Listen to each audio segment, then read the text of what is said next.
Hello and welcome to NTA Nationwide. I am Miriam Akbata. Experts have noted that Nigeria's capital market is small compared to the nation's economy. This is one of the challenges facing Nigeria's economic growth, as it currently contributes less than 20% of the country's gross domestic product, GDP. The second Capital Market Forum, hosted by the Senate and House of Representatives Committees on Capital Markets and other regulatory agencies, seeks to address this and other challenges working against Nigeria's economic growth post-depression stage. Vice President Yemi Osinbajo represented and other key stakeholders described the theme of the forum, Capital Market, as a catalyst for growth and development, as an acknowledgement of the need for expansion while consolidating on achievements of the sector through legislative reforms. The fact that there is a strong positive correlation between the level of development of the financial system and economic development, for the simple reason that financial markets act as intermediaries between lenders and borrowers. Funds, long-term funds, flow into the capital market, then new businesses will be created, existing businesses will be strengthened, and employment will be generated. The forum will create an avenue for participants to brainstorm on the role of commodity exchange, agricultural development, and capital market options for funding projects. Minister of Industry, Trade and Investment, Okechukwu Enelama, has charged Nigerian youth to embrace small and medium enterprises, as there are huge opportunities that remains untapped, enough to improve Nigerians' economic.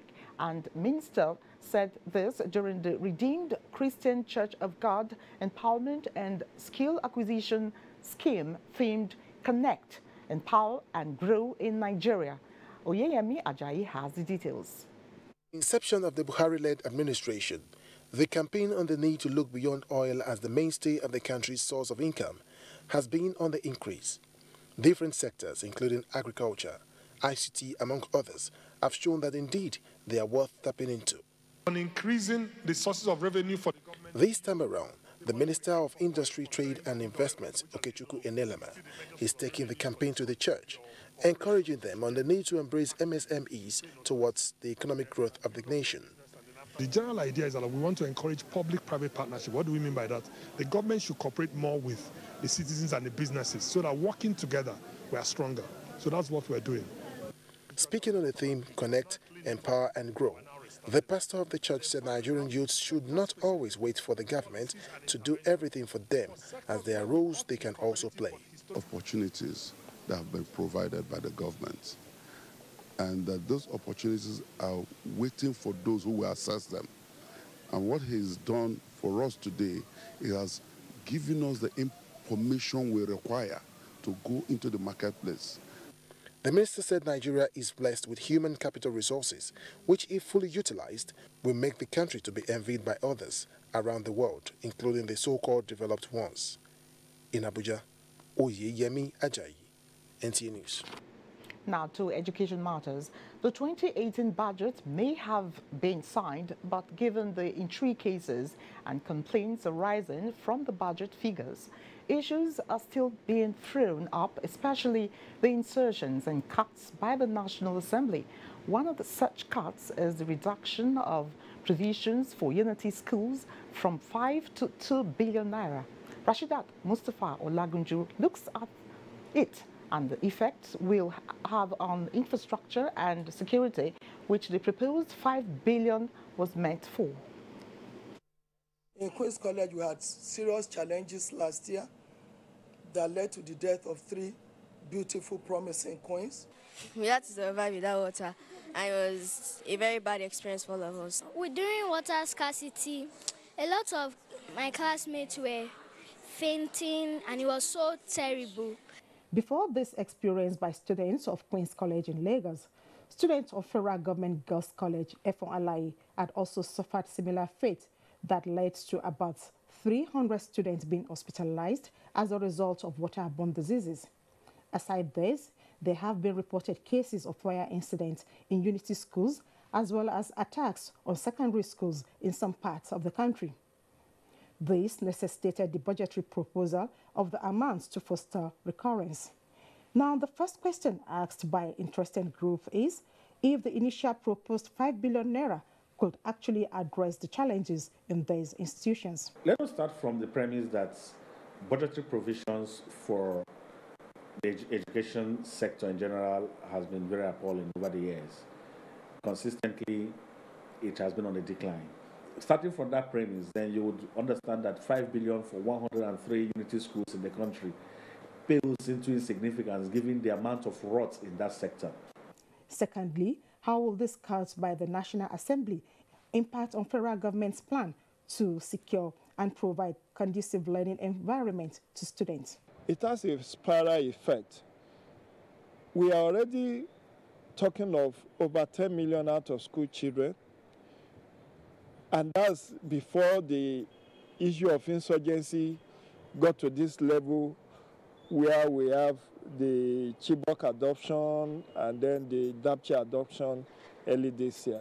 The 5 billion naira was meant to procure closed-circuit television cameras, construction of perimeter fences around the schools, and provision of solar power systems and solar-powered motorized boreholes for regular supply of water in the schools. Rashidat Mustafa Olagunju, NTA News. As the first sub-national state joins the Open Government Partnership, Kaduna State Governor Malam Nasir El-Rufai was among speakers on using ICT in advancing civil participation. Frank Uzoma Olua reports that the Eyes and Ears project made the state to stand out at the just concluded Global Summit in Tbilisi, Georgia. The report. The Eyes and Ears project is an application in Android developed by 3 young engineers in Kaduna State. The idea is to enable citizens monitor the progress of more than 3,000 ongoing projects, especially in the health and education sectors. Had to expand, equip, and staff 255 health centers within 3 years. We have done about 200 now. We are not yet there, but we've seen significant reductions. From 82% not going to hospital to have their babies, we are now down to 48% because of tools like this. The project from other countries focused on ICT as a support for a better connection with people, monitoring, opening a new era of citizens' participation, and We Go civic participation system. The Open Government Partnership supports coalition and governments who do things differently to improve the lives of the citizens. What Kaduna has done is outstanding. It's showcasing its Eyes and Ears project, which is a tool that enables the state government, include the citizens, in monitoring the progress of projects it is implementing across the state. We are delighted that within this short period, within a space of 1.5 years, we now have one of our states, Kaduna State, that has been recognized globally as one of the states that will participate in the global OGP framework. We are learning some of the things we need to ensure that we do not only call ourselves members of the OGP, all right, but we will be active in implementing OGP principles. For Kaduna State, the next stage is to create a feedback system known as CityFit, where every complaint from citizens will receive prompt response. Franka Uzoma Olua, NTA News. Now to Science Matters. The world will soon experience the largest lunar eclipse for this century. Astronomers say the 2018 lunar eclipse can be spotted by people in nearly everywhere across the globe, with the exception of North America, where it will not be visible at all. Science correspondent Kirian Umayo reports. Reports indicate that the entire eclipse from start to finish begins on the 27th and ends on 28th of July and starts at once everywhere on the night side of the Earth. Therefore, people can view it at different times across the globe.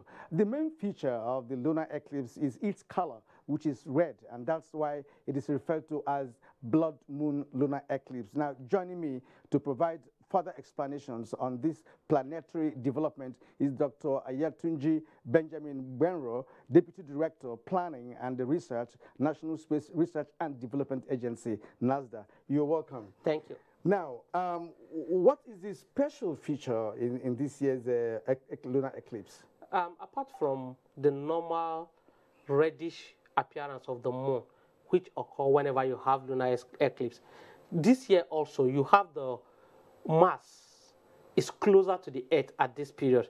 So apart from you seeing the red moon, you also have the opportunity to see the Mars. Mars will be the brightest thing you see. So the brightest star you see close to the moon at that time is the Mars. Now, why is it said that it's going to be the longest lunar eclipse in 2018, in fact, in this century? The duration of a lunar eclipse depends on 3 factors. Factor number 1 is the angle of inclination of the moon itself to the orbit of the Earth, because they are not concentric. Factor number 2 is the shape of the Earth. And factor number 3 is how close is the moon to the Earth. Now, these three things combine at this moment. The moon is far from the Earth, making it very small. The position at which the Earth is longest. And because of the tilting, that makes the moon to stay longer in the shadow of the Earth than any other eclipse we are going to have in this century. Now, when next are we expecting such eclipse in the world? Basically, we're going to have a lunar eclipse that will be observed in Nigeria on the 21st of January 2019, but it's going to be shorter. Okay. So we need to take advantage of this and enjoy it. Now, is there any spiritual connotation to this event? Not really. Nothing at all. Okay. There's a story of Columbus using it to get something from people when he was stranded in Jamaica, but there is nothing spiritual about it. That's Ayatunji Benro from NASDA, and it's going to be a spectacular display of lunar showmanship. Kyrian Umayo, NTA News. I actually look forward to that. Now, Nigerian national carrier continues to get the attention of citizens. Details of this and more as we join Higino in Lagos. Good to see you, Higino. Thank you, Miriam, and welcome to Lagos. Mixed reactions have continued to trail the recent unveiling of a new national carrier logo, Nigeria Air, by the federal government. And Macau sought the views of some Nigerians and now reports of the new national carrier logo by the federal government last Wednesday is a public-private partnership that will have flights fly 81 routes across countries of the world. Some Nigerians have applauded their initiative, stating that it's long overdue following the collapse of the Nigerian Airways in 2003. With the government owning 5% stake in the joint venture, respondents are also optimistic that it will stimulate competition and growth in the aviation sector. The technical partner will be a world reputable airline, world-class airline. I sincerely believe that's what it should be. Will manage the place, run it for quite some time with a Nigerian, I'm sure, second-line managers who will understudy them. It's a good concept, it's a good idea, but that's a lot that needs to be done. A lot. Being in the industry, a lot needs to be done. Meanwhile, some Nigerians have expressed contrary views, stating that the initiative requires concerted efforts on the part of government and its partners. They should ensure that every control system is put in place. Let's see if it will not be mismanaged like the previous one. Since it's business, and they should allow business people to handle it. It's 5%, as they said. They will have 5% stake. So if that be the case, well, I know that if good investors come in, it will work. It's not a no-no, but let us see it as a private venture, ab initio. No note from anybody, no note from any Nigerian should influence the ticketing. So people have reasons to be afraid when they look at what happened before, but the fact of the matter is that they are not the same model. They advised stakeholders to ensure that the national carrier would favorably be of international standard. In Lagos, Amaka O, NTA News. In its quest to create awareness aimed at improving the life of the girl child in Nigeria, Onitsha Professional Ladies Circle, a non-profit making organization, has organized an awareness walk in Lagos. Annie Daniels has details. The over 3 hours walk took off from Admiralty Way, Lekki, all the way to Ikoyi, Banana Island and back to Lekki, it was to sensitize the public on the need to take seriously the well-being of the girl child, especially in the area of education. Basically, what we're trying to do today through this walkathon is to raise funds for a scholarship fund which we have established to educate indigent girls who, for one reason or the other, their parents cannot afford to send them to senior secondary school and tertiary institutions. OPLC is getting ready to step into that gap and make sure that these girls do not lose the opportunity to be empowered through education. Environment determines how the child grows up. If you grow up thinking, okay, my mom belongs in the kitchen, that's your mentality. So as we promote the girl-child education more and more, the girls get more exposed, and we're encouraging them. They can see what women can become. These concerned women under the aegis of Onisha Professional Ladies Circle insist that disregard of the rights and privileges of the girl child is making women contribute less than is expected of them in the nation's political scene and other fields of endeavor. We're not rubbing shoulders with the men. We don't intend doing that.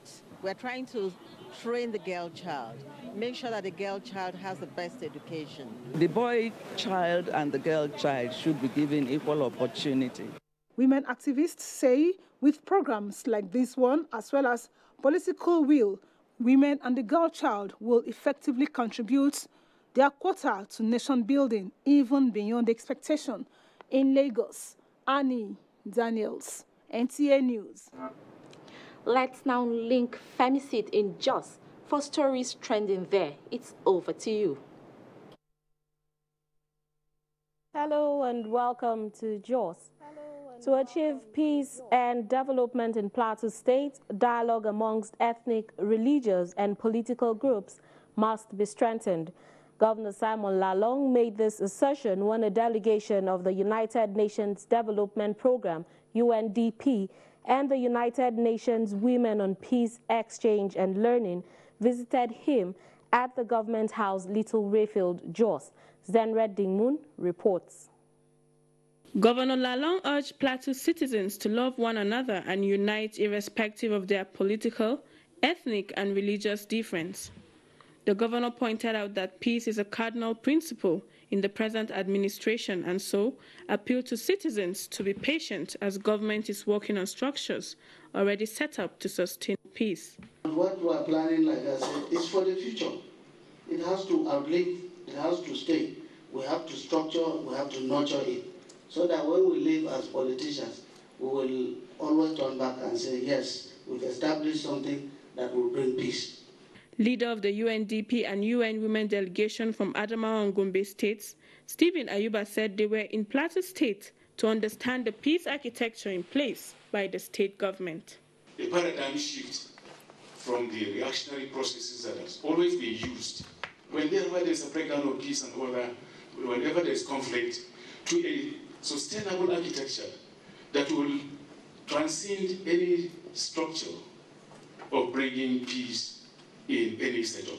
The delegation also commiserated with the state over the recent attacks on some communities.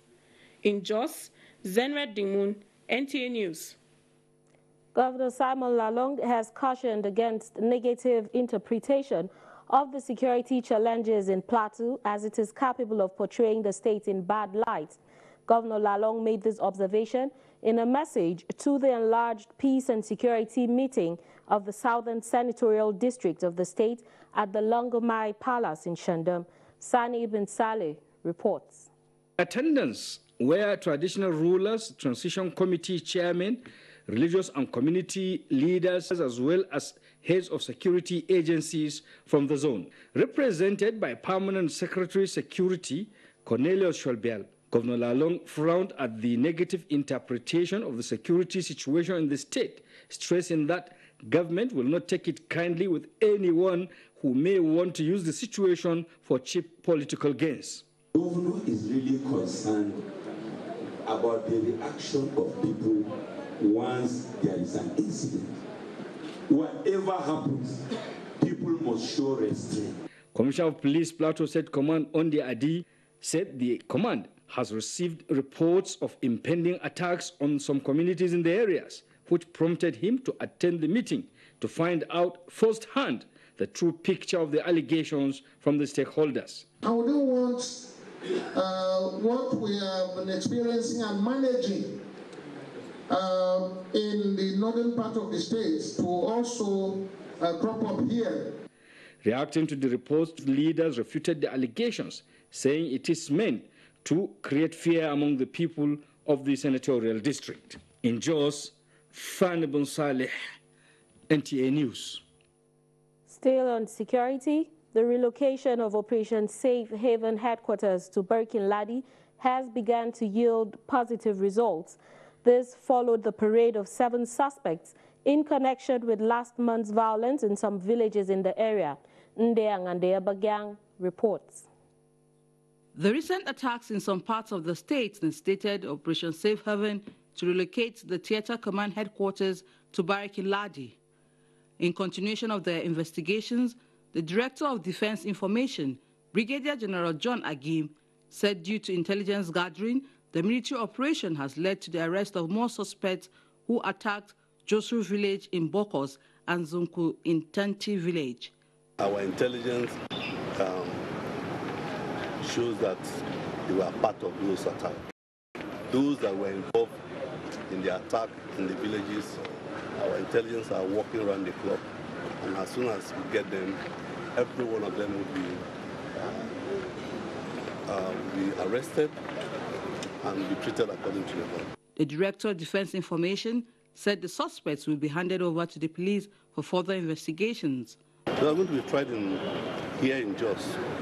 The police will continue the investigation and take them to court.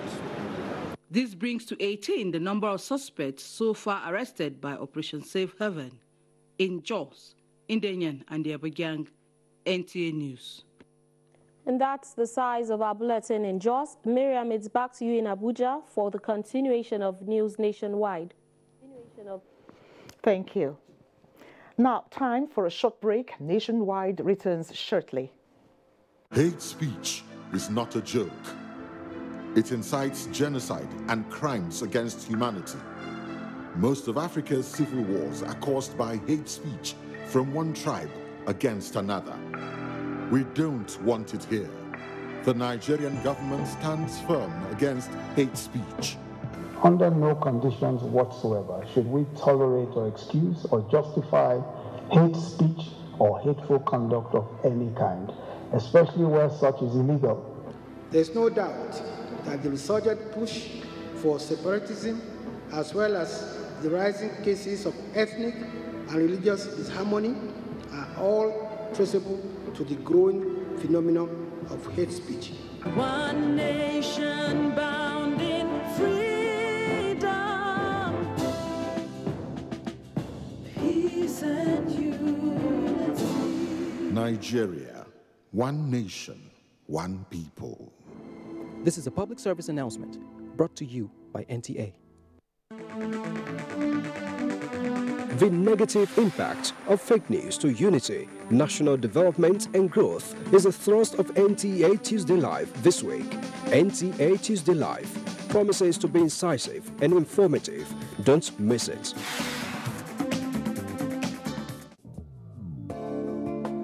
When you think about hospitality and affordable luxury away from home, then you talk about Sharon Ultimate Hotels, a secured and serene environment that offers kingly services such as 24-hour room service, impeccable security with CCTV surveillance, parking lots, free Wi-Fi internet service, free complimentary breakfast, restaurants that offers continental and local dishes, well-equipped fitness center with instructors, swimming pool, 350 capacity multi-purpose hall, laundry service, pastry corner, mini mart, and our suites are breathtaking.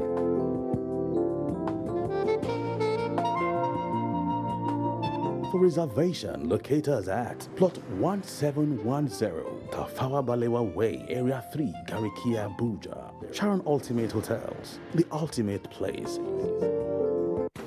Much ado about jollof rice, you may say. But is the ado really about food? I think this debate is way beyond food. Nigerians marry Ghanaians, and we have them as bosom friends, and vice versa. So, what is food to put asunder this great neighborly tie between the proximate English-speaking countries? Flash. She will go back to her flower and you will come back crawling to me like a puppy beaten by a rain and your tail in between your legs. Professor John Bull investigates. Join us in this week's episode titled Nigeria Jollof and Ghana Jollof and find out the real taste of the dish and who cooks it better. It is Nje that win because a jollof rice is very good. So Nigerian jollof rice win. How were you able to distinguish between these two plates, which was Ghanaian jollof rice and Nigerian jollof rice? Over and out. Brought to you by Glow. The largest data network, Glow Unlimited.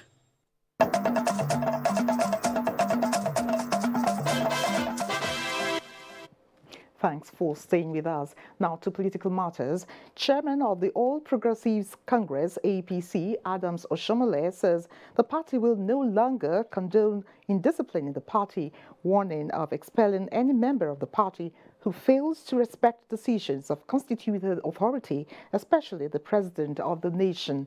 This is against the backdrop of the alleged report that boats in the Labour Ministry were yet to be sworn in. Mr. Shomole told State House correspondent that it is nullity for any minister to appropriate the powers of the board to himself, and the party under its current leadership would not tolerate such acts, which is inimical to party ideals and governance.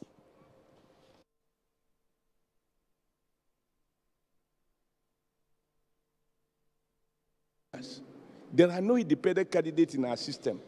Nobody, I emphasize, no minister is above the party. And they have taken undue advantage of the president's fatherly disposition.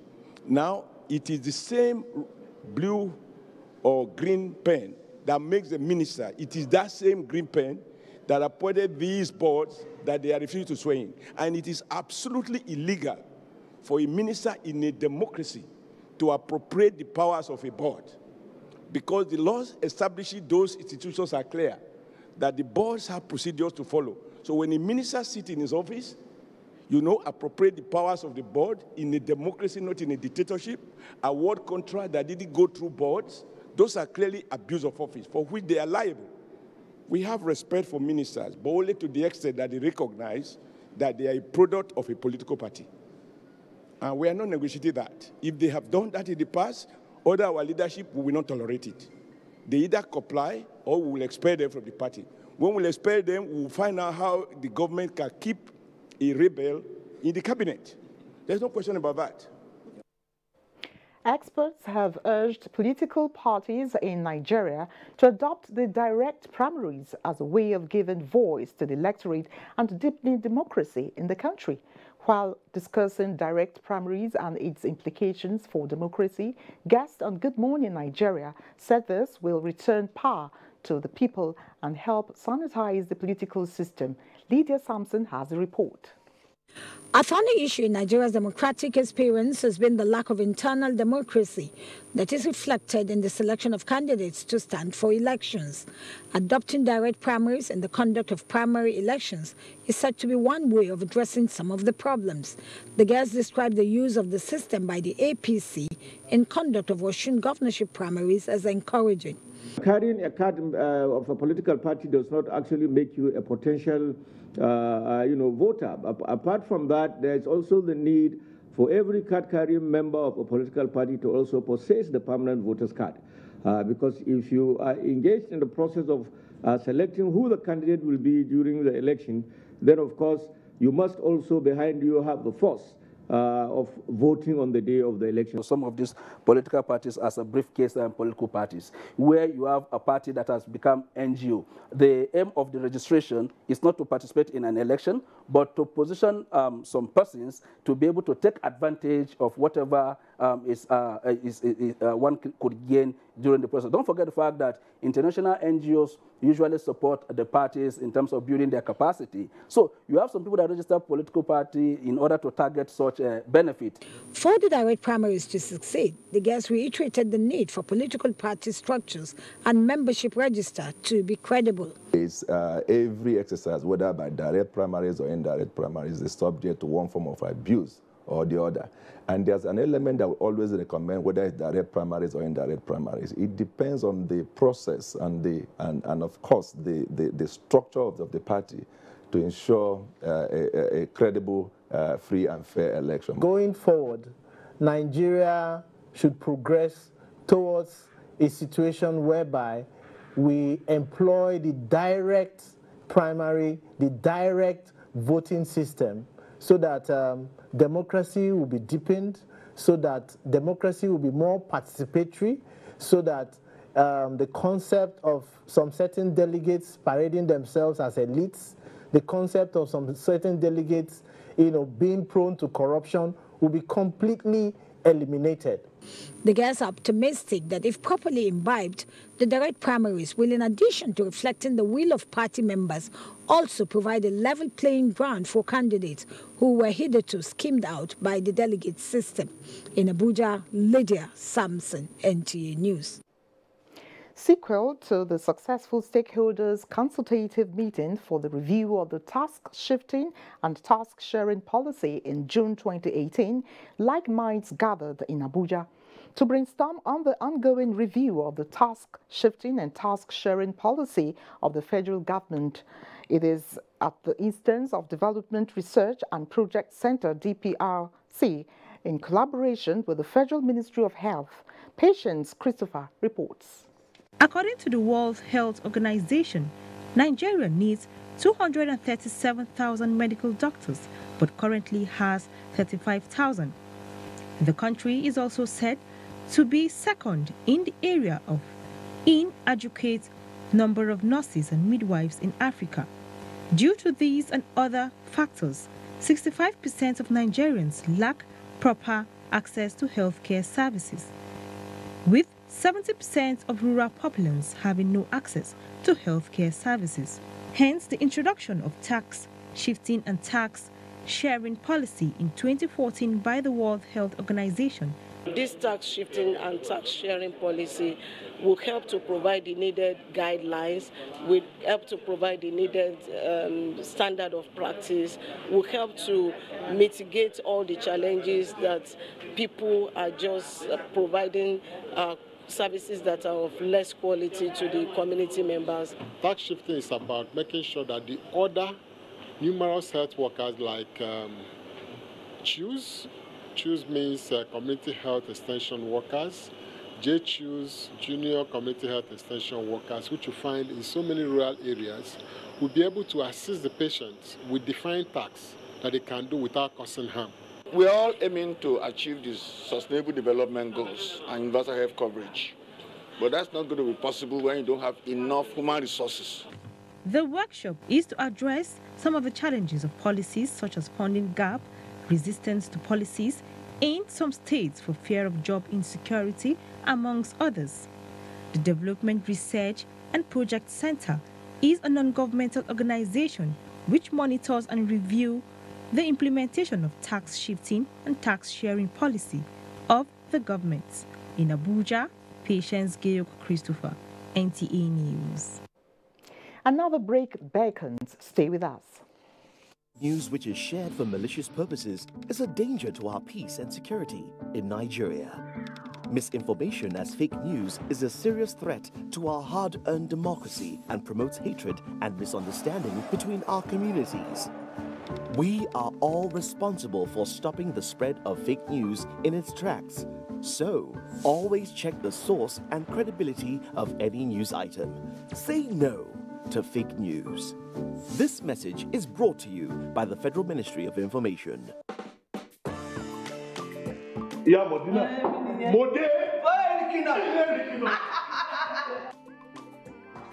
Do you have amala? Yes. And abula? Yes, sir. Good. Black or white? Yamala. Have I ever eaten white amala here before? Give me amala and amala.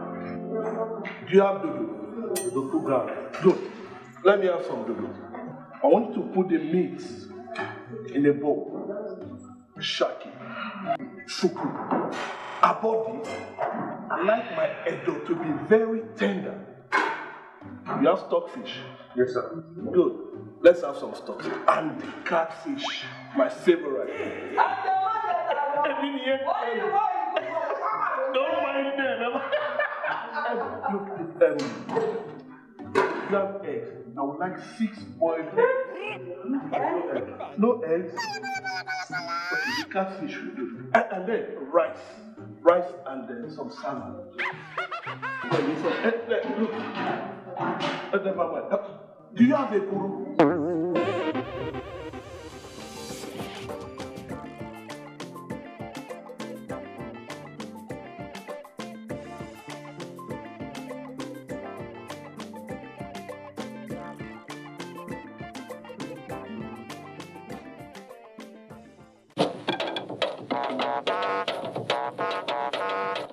When you hear that sound, you know that Nigeria's most authentic newscast is about to begin.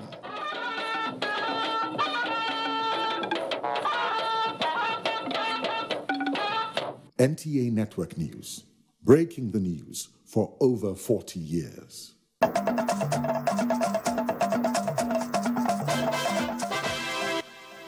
Thanks for being there.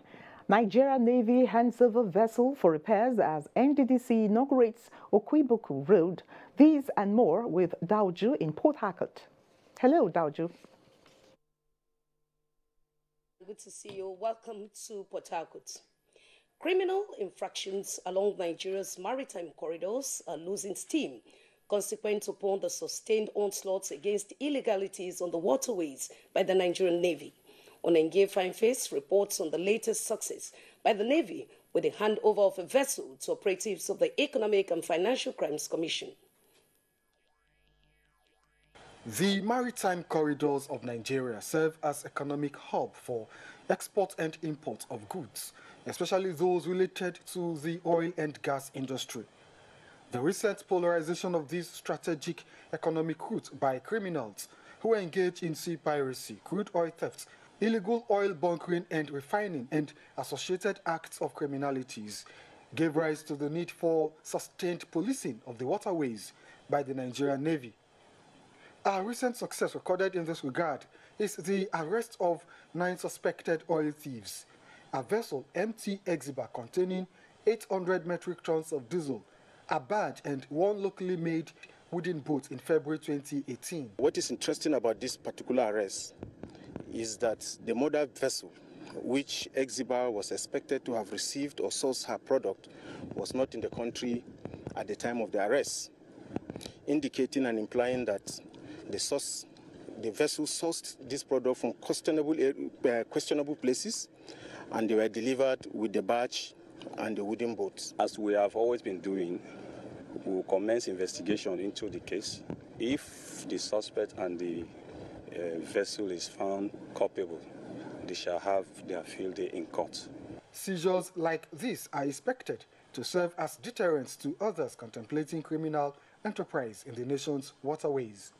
From One, River State, Onengie Fineface, NTA News. Acting Zonal Director, NTA Port Harcourt Network Center, Cecilia Isen, says her administration will prioritize staff welfare, hard work, and discipline for optimal productivity. She made the declaration at the maiden General Staff meeting held in the station. Robinson Deratide has the details. NTA Port Harcourt Network Center is strategic in news and programs content gathering and dissemination in the South-South region.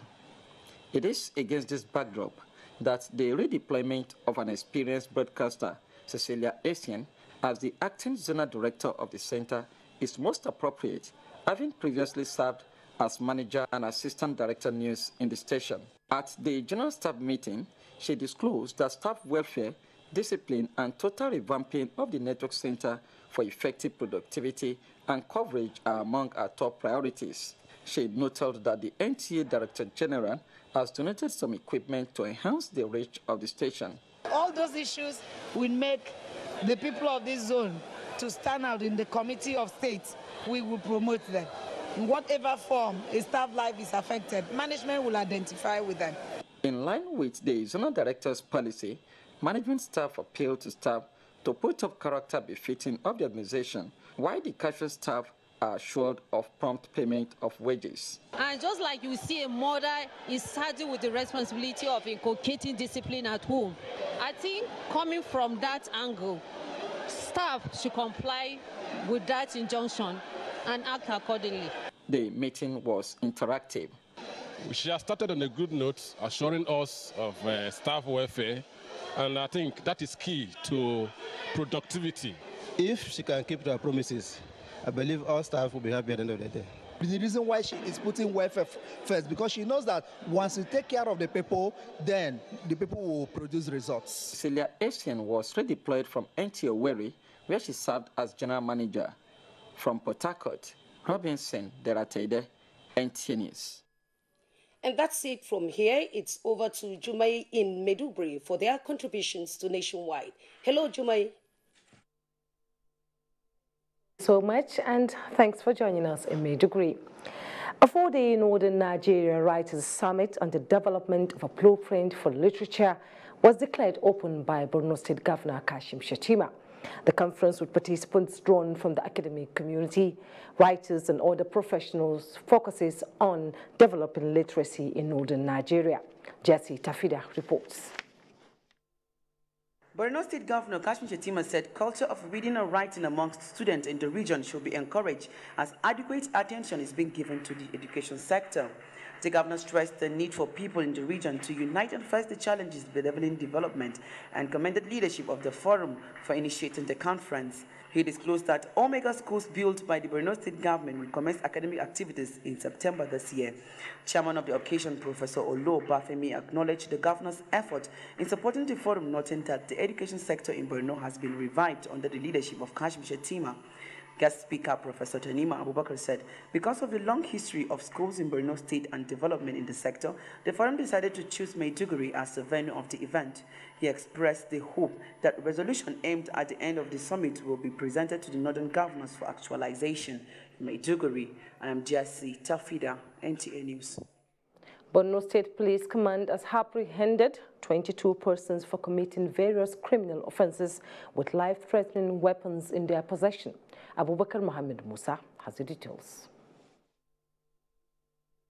Parading the 22 suspects under the supervision of Borno State Commissioner of Police Damien Chukum, officer in charge of Special Anti-Robbery Squad Mohammed Ibrahim, and officer in charge of culpable homicide of the State Criminal Investigation Department Clement Jafia said 6 persons are involved in armed robbery in Damboa local government, 5 persons in connection with vandalizing high-tension cable in Balbaya district of Bayo local government, while 3 persons are involved in stealing mercuries of transformers in Gultavo village in Askiroba local government area.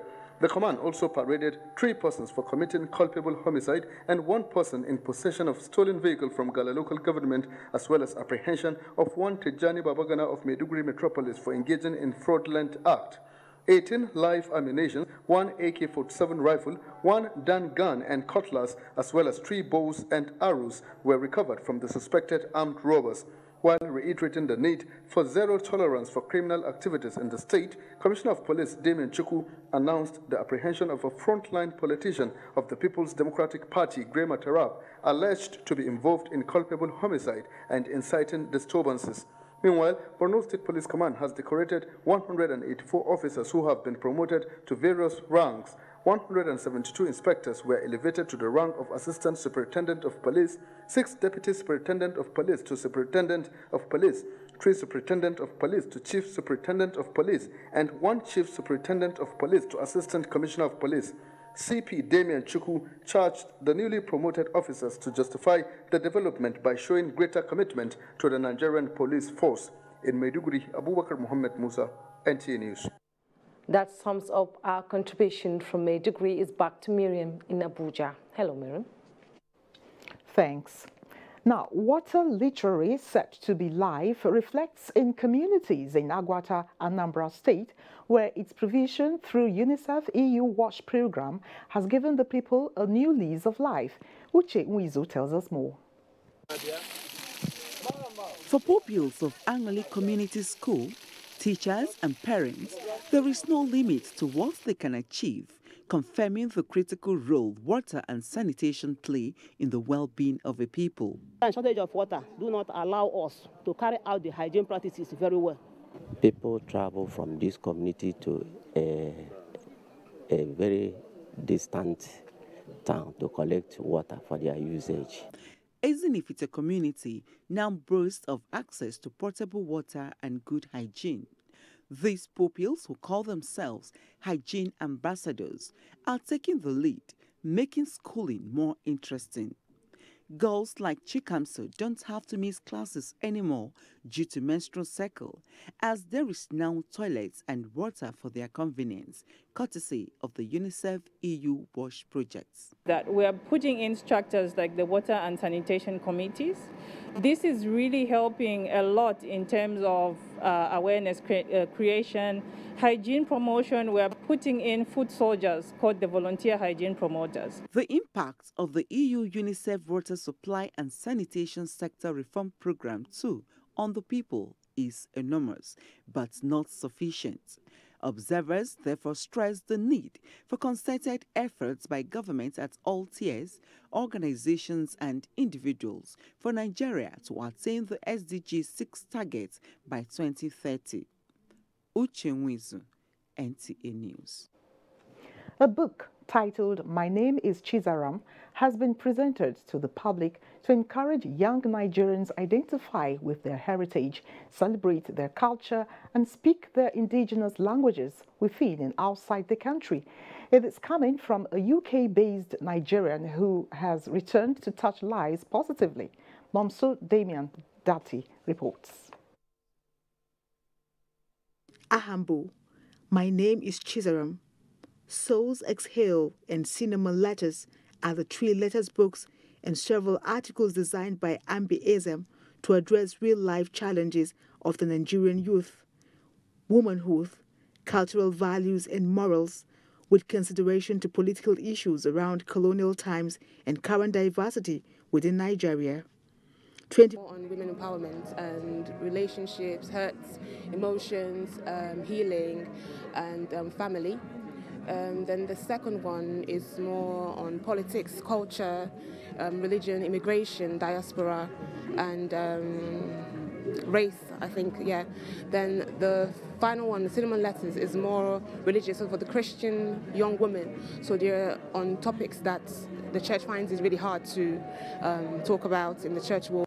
25-year-old Ambi Ezem, a pharmacist with the best grades from a London-based university, who discovered writing, singing and poetry as her passion, has returned home to touch the lives of Nigerians positively. Proceeds from the book will be going to charity, from which many Nigerian youths have benefited. I took the tests and I scaled through. Yes, they continued giving me, equipping me, not just my school fees, everything I needed for my education. Very young people can make it in any field of life. And that young people can also, those who are intelligent, think of the world, how to assist and bring value into this world. Human being God created, there is a gift. What is that gift in you that you can use, to affect your environment, to impact on your community, to impact on the population? Life leaves much to be desired by every Nigerian. Momso Damian Dati, NTA News. Multiple Indicator Cluster Survey MICS 2000 to 2015 report indicates an increase in the practice of open defecation in Nigeria despite the support for sanitation by UNICEF, EU and other agencies. Uche Nwizu, who was on a team of UNICEF media tour, to Aguata Local Government Area of Anambra State, reports on the impact of water sanitation and hygiene wash projects on selected communities. 2017 report shows more than 48 million people in Nigeria still practice open defecation, and 32% of the number live in rural areas. This explains why UNICEF, in partnership with the Child Rights Bureau of the Federal Ministry of Information and Culture, focuses on improving approach to community method of sanitation through the WASH programs in selected 6 states and about 20 local government areas. At Onuako Ezinifite community in Aguata local government area of Anambra State, the impact of the water and sanitation project is already evident in the education and health of the people. This made us to have increase in our enrollment. Before it was 140, but now it's over 308 pupils. Something like dysentery or diarrhea are no more rampant in the community. Going by the success stories here, what then is responsible for the stagnated progress in the attainment of the desired percentage of open defecation-free ODF society? We cannot change the behavior for the people. We can best facilitate them to analyze their own situation and take decisions for themselves. A lot of effort now is making sure that behavior change in communities where we are working on this project is being institutionalized. Currently, only 5 local government areas are certified ODF. Uche Winzu, NTA News. Now to sports. Chief coach of Enyimba resigns as more stranded Nigerians want to return from Russia. Amanzi Marcus has more on sports update.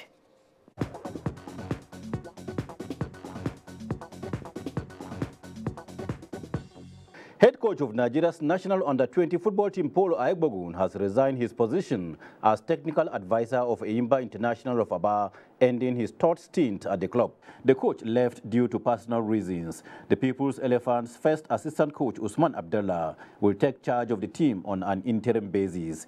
Enyimba are 4th in the 2018 Nigeria Professional Football League standings with 38 points from 24 games. Meanwhile, a former Super Eagles player, John Utaka, is concluding arrangements for Nigeria's participation in the 2nd Satuku World Cup in Sofia, Bulgaria. The 5-a-side competition is for less privileged children between the ages of 14 and 16, and about 16 countries, including Nigeria, Morocco, Cameroon, Ivory Coast, and Liberia from Africa, will be participating. As far as we are concerned, we are trying our possible best to go there and win, not to add to the numbers. Nigeria's representatives, 8 players and 2 coaches, will depart the country for Bulgaria on the 8th of August for the competition, holding from August 12 to 17. Former World Scrabble champion Jigere Wellington of Nigeria has been ranked 5th in the current World English Language Scrabble Players Association rankings released on Sunday.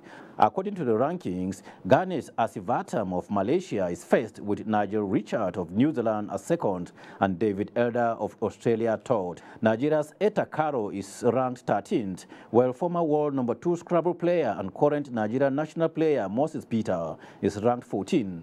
After President Muhammadu Buhari's intervention and returning stranded Nigerians in Russia back home, another batch of 38 Nigerians Monday morning converged on the Nigerian embassy in Moscow, seeking means of evacuation back to the country. With sports update, Amanzi Marcus, NTA News.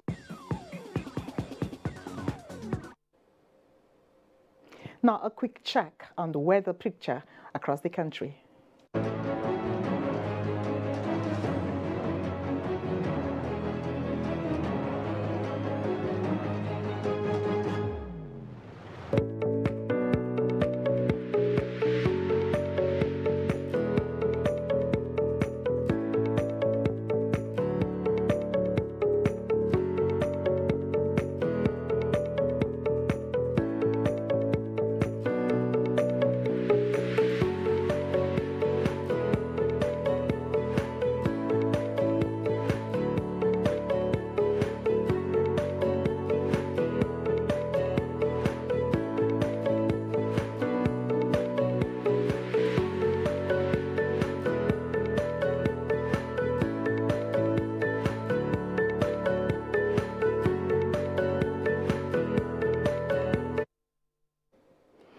But that's our package on NTA Nationwide. Thanks for joining us.